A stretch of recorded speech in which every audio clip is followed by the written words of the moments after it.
Todo se vino abajo el jueves por la noche, cuando Daniel llegó a casa antes de lo habitual, acompañado. Yo estaba en la cocina, en bata, preparando una tortilla francesa que probablemente no pensaba comer. La televisión murmuraba de fondo, y los azulejos seguían limpios por costumbre, aunque últimamente nadie se fijaba.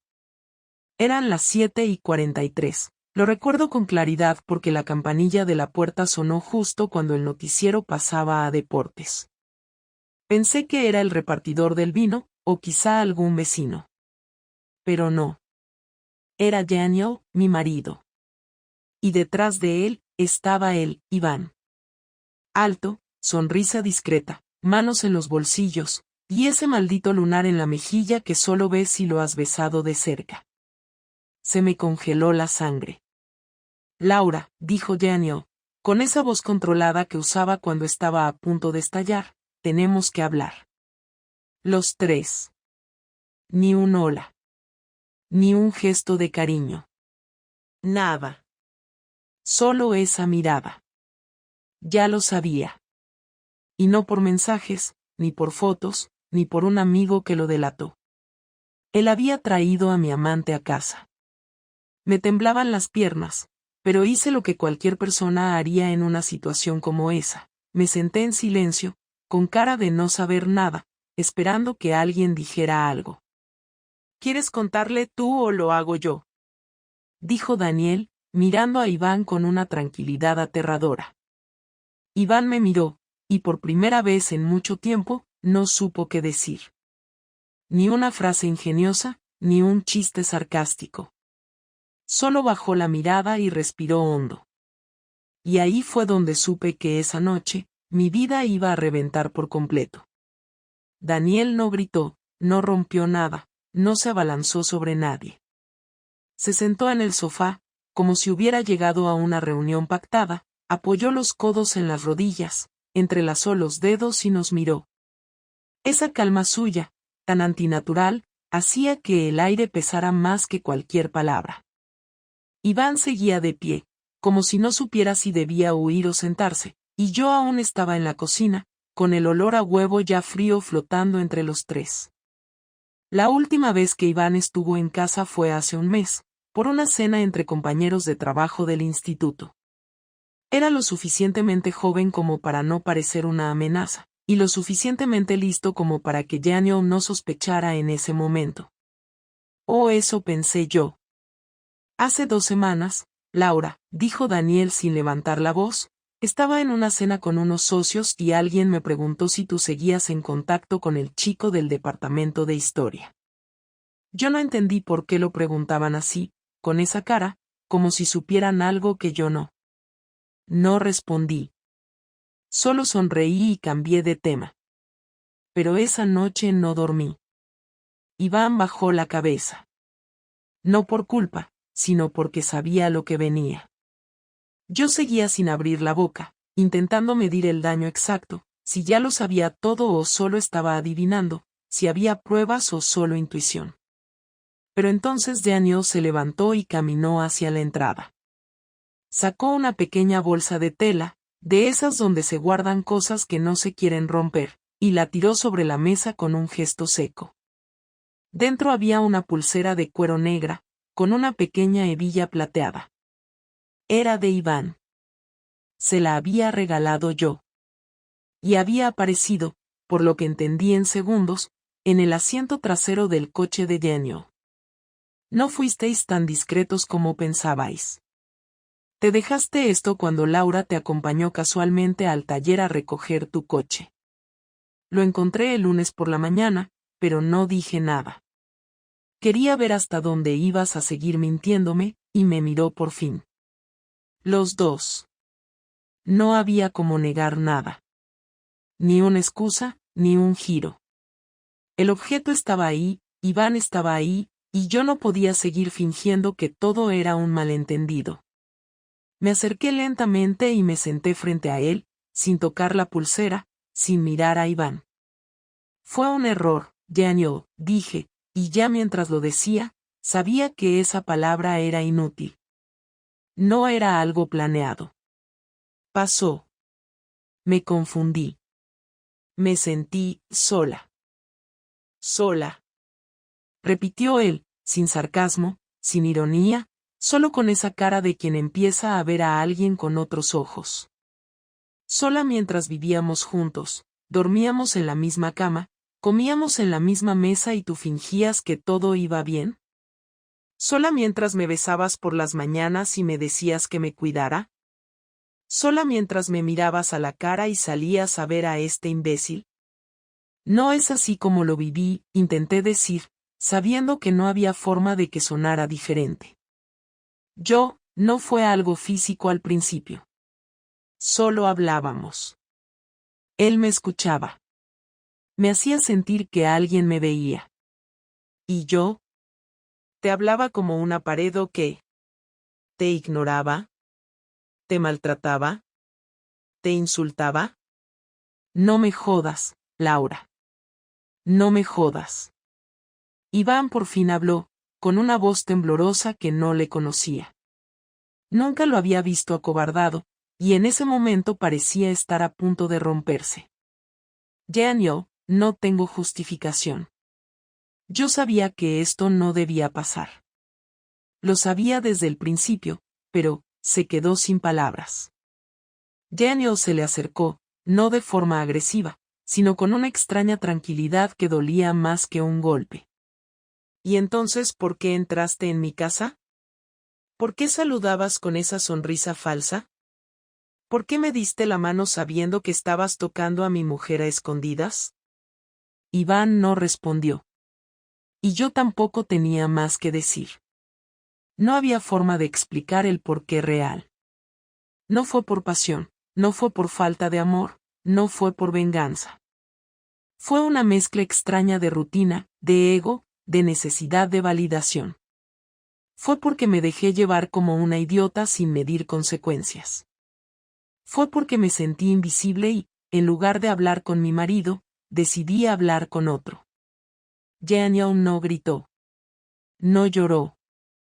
No rompió nada. Solo agarró su chaqueta, se puso los zapatos, y antes de abrir la puerta, nos miró una vez más.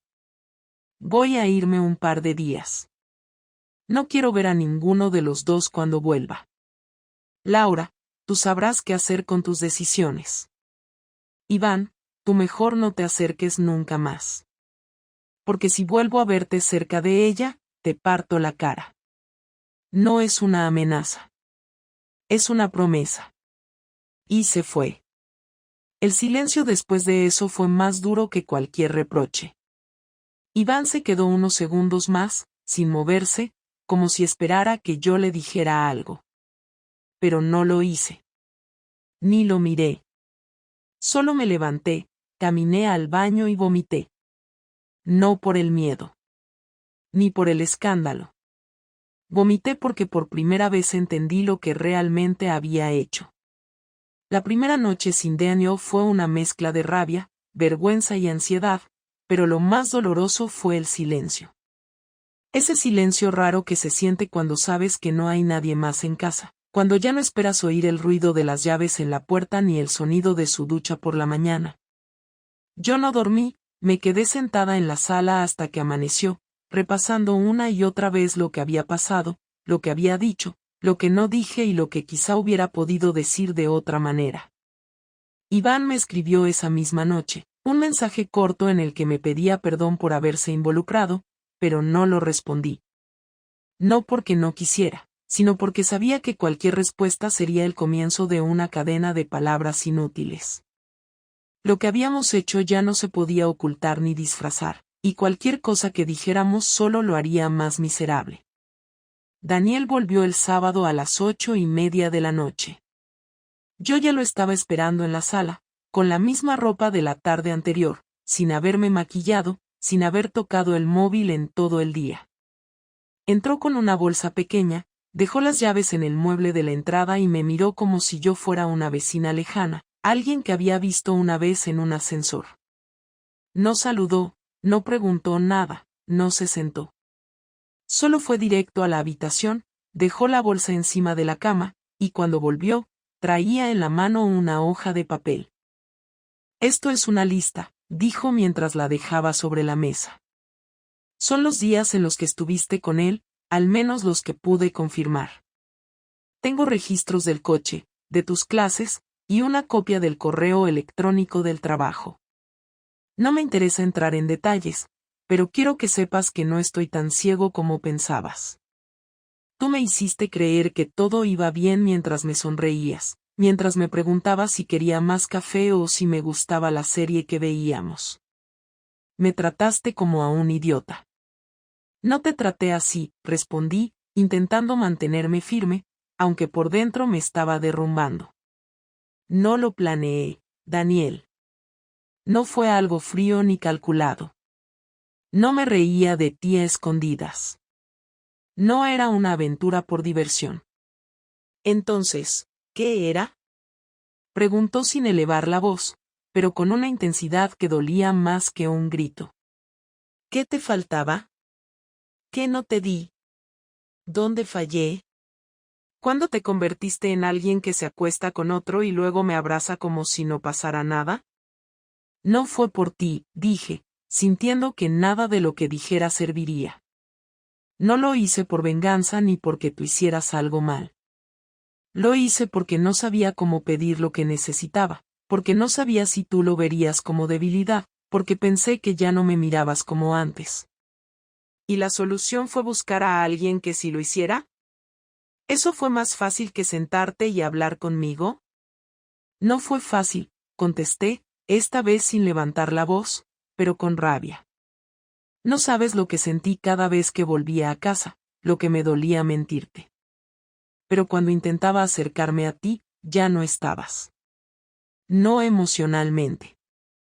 Solo te escuchaba hablar del trabajo, del tráfico, de las noticias, pero no de nosotros. Cuando intenté hablar contigo sobre lo que sentía, cambiaste de tema. Me empecé a sentir invisible. Y sí, me equivoqué. Mucho. Pero no fue un plan. Fue una consecuencia. Yo también me sentía solo, dijo Daniel, y esa fue la primera vez que mostró algo más que enojo. Yo también pensaba que algo no iba bien. Pero no me fui a la cama con otra persona. No mandé mensajes a escondidas ni me escapé en horarios inventados. Me aguanté. Y te juro que pensé que, si aguantábamos un poco más, íbamos a salir adelante. Pero ahora entiendo que no estábamos en el mismo barco. No sé qué más decirte, dije bajando la mirada. No te estoy pidiendo que me perdones. No sé si me lo merezco. Pero sí quiero que sepas que no fue por falta de amor. Que todavía me importas, aunque sé que no cambia lo que hice. Si cambia algo, respondió Daniel, caminando hacia la puerta del balcón y abriéndola para dejar entrar el aire de la noche. Cambia que ahora sé que no te conozco. Que estuve casado con alguien durante 14 años y no sé en qué momento dejaste de ser la persona con la que me casé. Ya no quiero saber si te acostaste con él en esta casa, si usaste nuestras sábanas, si te reías con él como lo hacías conmigo. Ya no importa. Lo que me duele es que lo hiciste sin siquiera darme la oportunidad de luchar por nosotros. Se hizo un silencio incómodo, como si ya no supiéramos quién tenía derecho a decir la última palabra. Yo no lloré, porque sabía que llorar en ese momento solo iba a parecer una estrategia. Y él no se quebró, porque estaba demasiado ocupado sosteniéndose por dentro. Después de un rato, tomó la hoja de la mesa, la rompió en 4 pedazos, los dejó caer sobre el suelo y se marchó a la habitación. Cerró la puerta con llave. No dijo buenas noches. Dormí en el sofá. Y esa noche fue la más larga de todas. Daniel no habló durante los siguientes 4 días. No dijo ni una sola palabra, ni un saludo, ni una pregunta, ni una queja. Se despertaba temprano, se duchaba, desayunaba en silencio, tomaba su mochila de siempre y salía de casa. Volvía por la noche, se encerraba en la habitación sin decir nada, y si yo intentaba decirle algo, simplemente me ignoraba. Dormía solo, sin dar explicaciones. Yo seguía en el sofá, sin saber qué hacer con mis pensamientos, sin entender si su silencio era temporal o el principio del final. No me gritó, no me insultó, pero su indiferencia me desgarraba más que cualquier insulto. El silencio se volvió una forma de castigo, y con cada día que pasaba, era más difícil soportarlo. El viernes por la mañana, encontré sobre la mesa una nota escrita a mano, con su letra. No decía mucho. Solo ponía: tienes una semana para organizar tus cosas. El domingo que viene no quiero que sigas viviendo aquí. No pienso discutirlo. La nota no tenía firma, pero no hacía falta. No estaba dejando espacio para ninguna conversación, no estaba pidiendo que me explicara, simplemente estaba tomando el control. Y ahí fue cuando entendí que no solo me había descubierto, sino que ya había tomado una decisión definitiva. No iba a perdonarme, ni ahora ni nunca. Ese mismo día, al mediodía, recibí un correo desde la dirección institucional del instituto. Era una circular de dirección, aparentemente enviada a todos los profesores. El contenido parecía normal, un aviso sobre horarios para las reuniones de fin de trimestre. Lo abrí sin pensar, pero en el segundo párrafo había algo que no encajaba. Decía: se recuerda a todo el personal docente la importancia de mantener una conducta profesional dentro y fuera del recinto escolar.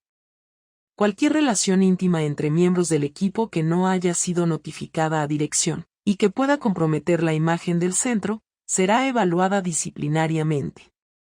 No había nombres, pero el mensaje era claro. Daniel no solo estaba terminando nuestro matrimonio, también estaba atacando donde más dolía, mi trabajo.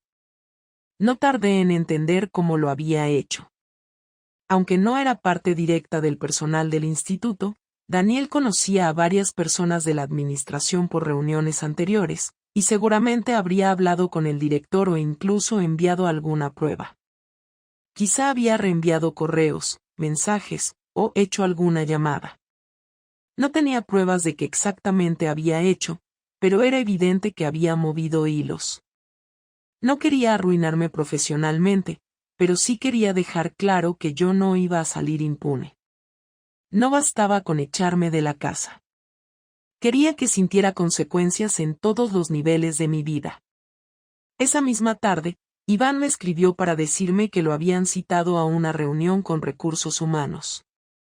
Cuando le pregunté si tenía idea de por qué, me dijo que no oficialmente, pero que alguien había hecho una denuncia anónima sobre una relación inapropiada con una compañera. Me preguntó si creía que Daniel podía haber sido, y yo no le respondí. Sabía perfectamente que sí. Lo supe en ese momento con toda la certeza del mundo. Daniel había usado la poca información que tenía para dejar huella en donde más nos dolía a los dos.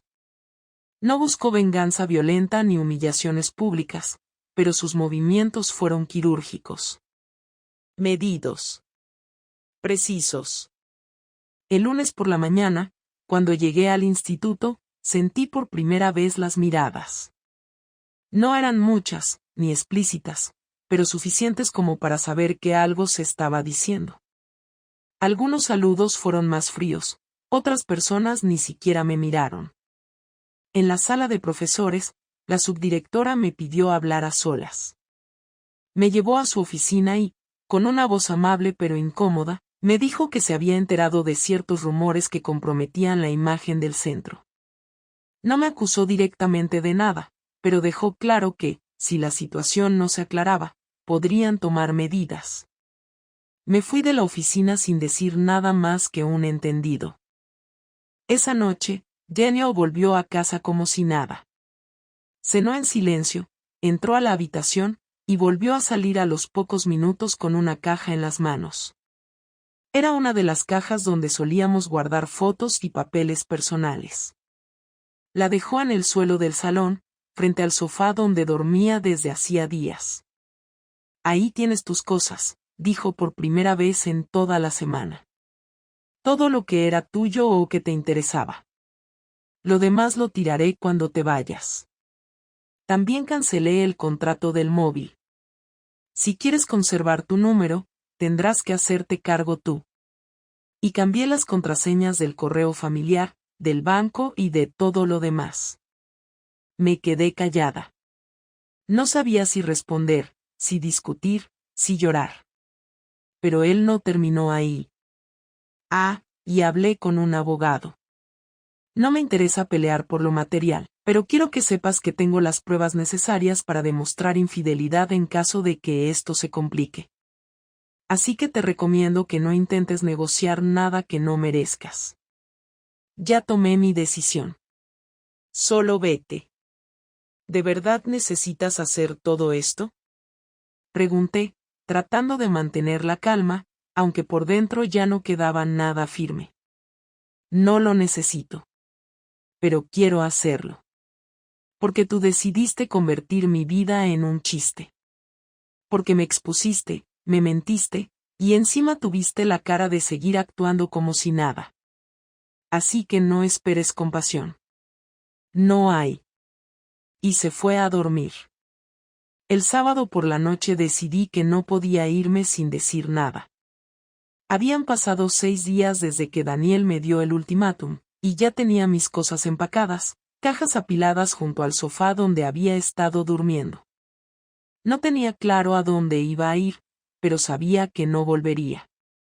Había pasado la semana pensando en todo lo que hicimos mal, en todo lo que dejé pasar, en cada momento en el que pude haber dicho algo y preferí callar.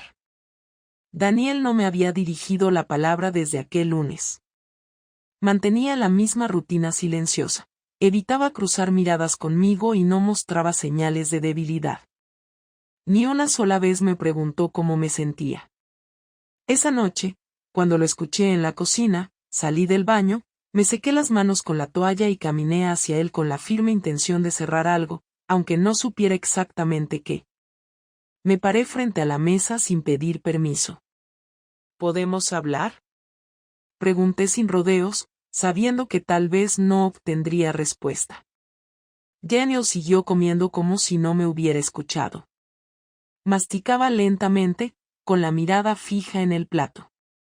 Cuando terminó el último bocado, dejó el tenedor sobre el plato, se levantó, llevó los restos al fregadero y, antes de salir de la cocina, me miró por primera vez en días. 5 minutos. Nos sentamos en el comedor. No había distancia física entre nosotros, pero el espacio emocional era imposible de calcular. Me costó empezar, no porque no supiera qué decir, sino porque cualquier frase podía sonar a manipulación. No quería pedir perdón de nuevo, no quería justificar nada. Solo necesitaba entender si había algo que pudiera rescatar de todo ese desastre. No quiero irme así, dije al fin. Sé que me lo busqué. Que no merezco compasión. Pero antes de cerrar todo, necesito preguntarte algo. Daniel no respondió, solo asintió levemente. Yo no sabía si eso era aprobación o resignación, pero continué. ¿En algún momento, siquiera por un segundo, pensaste en intentarlo de nuevo? No te hablo de perdón inmediato, ni de volver a lo de antes. Me refiero a si en algún momento, después de todo, consideraste que podíamos reconstruir algo. Tardó unos segundos en contestar, y cuando lo hizo, su voz no era ni fría ni hostil. Sonaba cansado. No. Ni un segundo.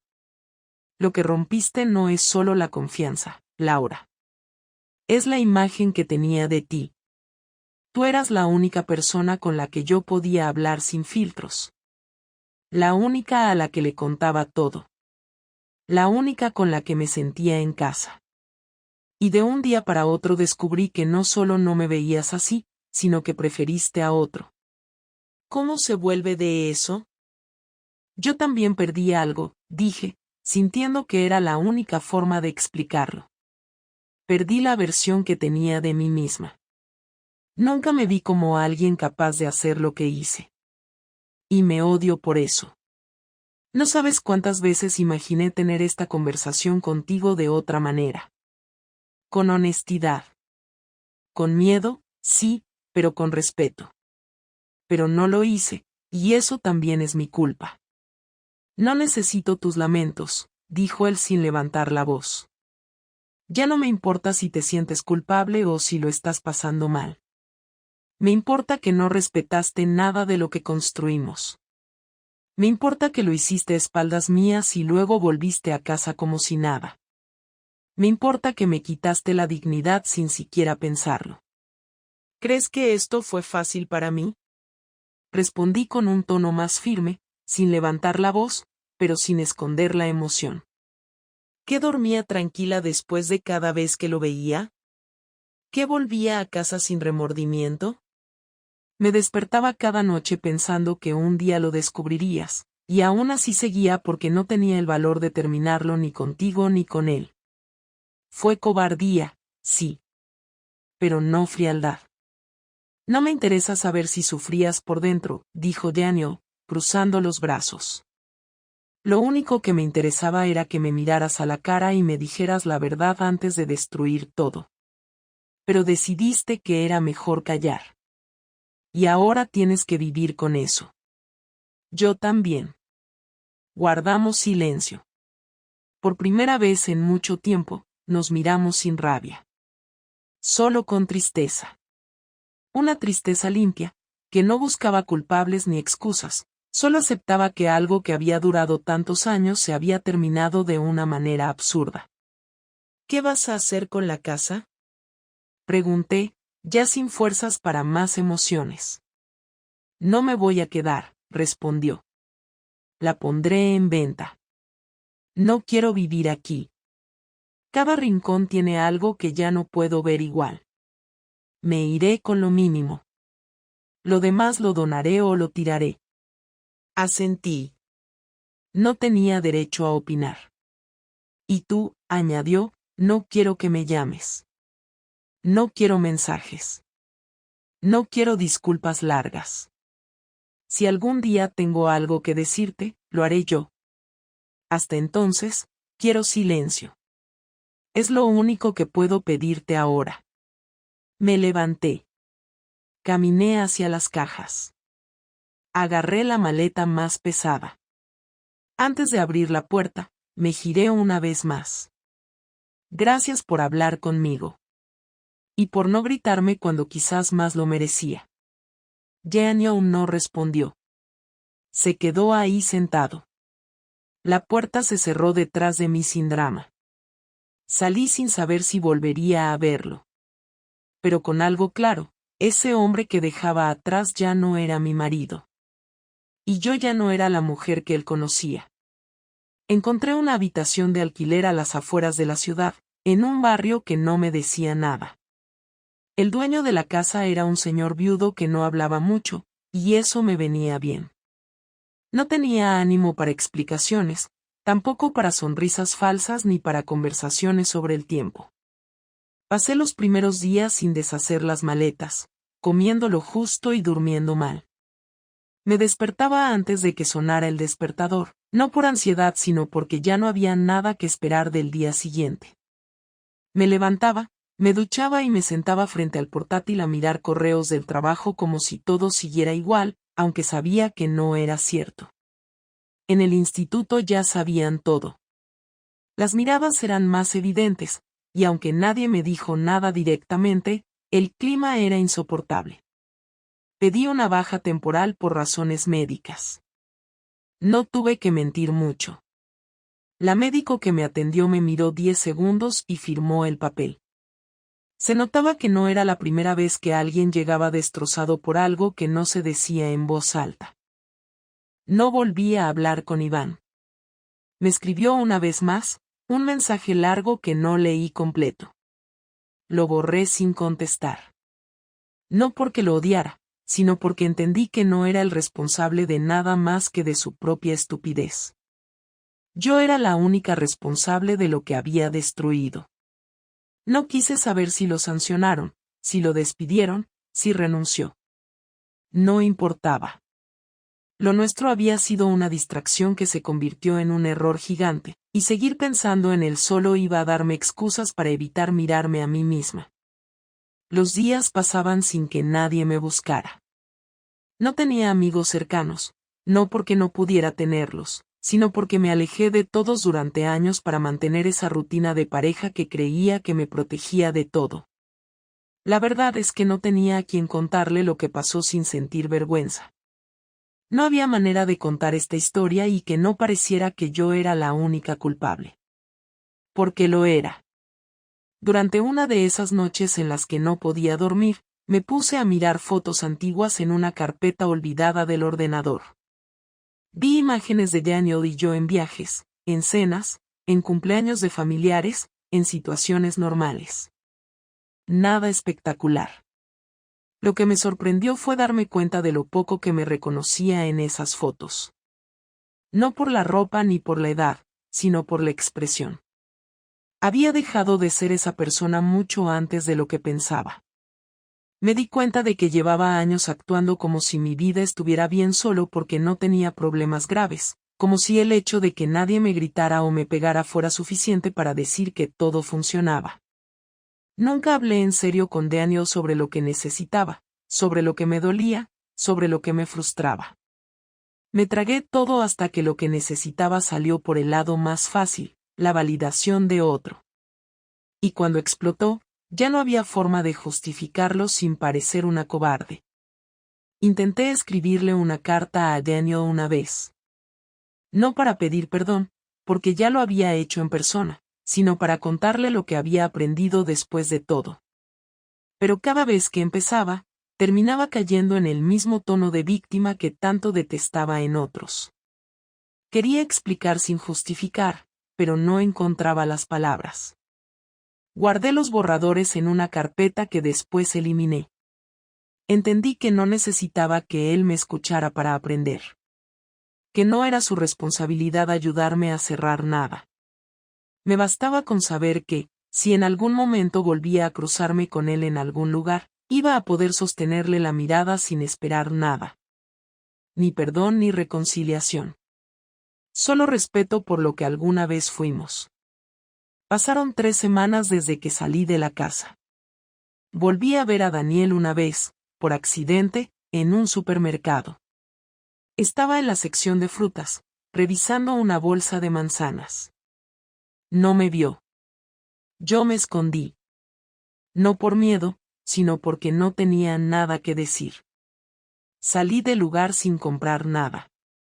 No sabía si tenía pareja, si había empezado a rehacer su vida, si había conocido a alguien.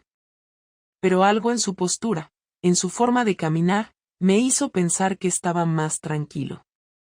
Y eso, aunque me doliera, me alivió. Saber que mi error no lo había arrastrado a un abismo me dio un poco de paz. No volví a la casa. No pedí llevarme nada más. Ni fotos, ni muebles, ni recuerdos. Dejé todo porque entendí que seguir aferrándome a objetos no me iba a devolver dignidad. Solo me quedé con una mochila, con un par de libros, y con la certeza de que, por primera vez en mucho tiempo, estaba sola de verdad. No sabía si eso era bueno o malo, pero al menos era honesto. Empecé terapia. No para curarme, sino para entenderme. Para aprender a vivir sin inventar excusas. Para saber por qué fallé de esa forma. No me interesa convertirme en otra persona. Solo quiero no repetir lo mismo. De esta historia no salí ni más fuerte ni más sabia. Salí más consciente. Y eso es suficiente por ahora.